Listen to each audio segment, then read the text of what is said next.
এই গরম থেকে বাঁচতে হলে বেশি বেশি করে উস্তা ভাজি আর হচ্ছে গিয়ে সাজনার ডাল খেতে হবে। সাজনা যে কোনোভাবেই রান্না করে খেতে হবে আর কি। এই তো এখন আমি করব উস্তা ভাজি। বিসমিল্লাহ।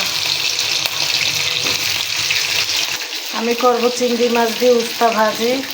দেখুন কিভাবে করি। দিয়ে দিব পেঁয়াজ। পেঁয়াজটা একটু পরিমাণে বেশি দিতে হবে।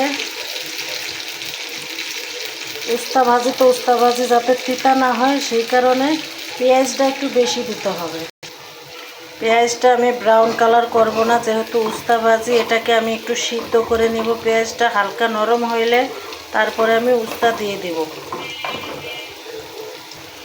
আমি দিয়ে দিব কাঁচা মরিচ,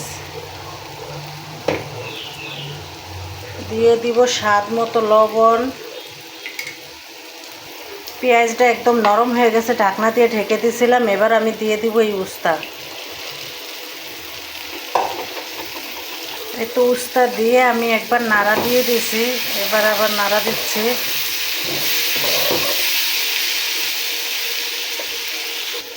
এই তো আমার হয়ে গেল ঝটপট 5 মিনিটের ভিতরে করলা উস্তা ভাজি বানানো। 5 মিনিটের বেশি ভাজি বানাবেন না, তাহলে তিতা বেশি হয়ে যাবে।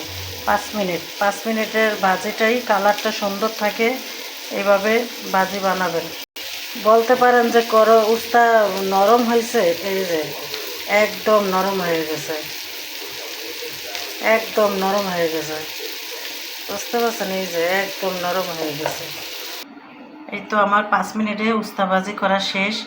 গরমের আরাম, খাইলে শরীরটা ঠান্ডা থাকে, আর হচ্ছে গিয়ে খেতেও দারুণ।